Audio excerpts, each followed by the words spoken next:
बुलढाणा जिल्ह्यातील खामगाव तालुक्यातील पिंपळगाव राजा येथे एका जिल्हा परिषद प्राथमिक शाळेत धक्कादायक आणि मानवतेच्या तळाशी पोहोचलेला प्रकार घडला आहे. फक्त गणिताचा हिशोब चुकला म्हणून 10 वर्षीय चिमुकला पवन नारायण इंगळे इयत्ता 4थी याला शिक्षक रवींद्र भडंग किंवा रवींद्र चिम याने अमानुष क्रूर मारहाण केली. हे पहिल्यांदाच नाही, काही महिन्यांपूर्वीही याच शिक्षकाने पवनला इतक्या बेदम मारहाण केली होती की मुलाच्या कानातून रक्त येऊ लागले होते. तेव्हा स्थानिकांनी मध्यस्थी करून माफी मागवली होती.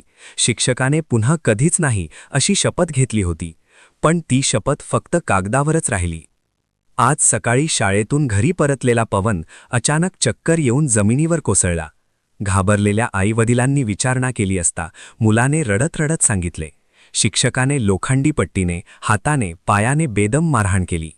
शरीरावर जखमा, निळे काळे ठसे आणि आत्मा तुटलेला. संतापलेल्या पालकांनी तात्काळ पिंपळगाव राजा पोलीस स्टेशन गाठले आणि शिक्षकाविरोधात गंभीर तक्रार दाखल केली. पोलिसांनी तातडीने तपास सुरू केला असून पीडित चिमुकल्यावर रुग्णालयात उपचार सुरू आहेत. प्रकृती चिंताजनक. पालक आणि संपूर्ण गावकऱ्यांचा एकच आक्रोश, या क्रूर शिक्षकाला तात्काळ बडतर्फ करा. शिक्षणाच्या नावाखाली असे अत्याचार कधीपर्यंत चालू राहतील? मुलांचे बालपण वाचवा, शिक्षण व्यवस्थेला जागे व्हा. या घटनेने संपूर्ण महाराष्ट्राच्या शिक्षण क्षेत्रावर काळे ढग घोंगावत आहेत. कधीतरी हे क्रूर चक्र थांबेल का?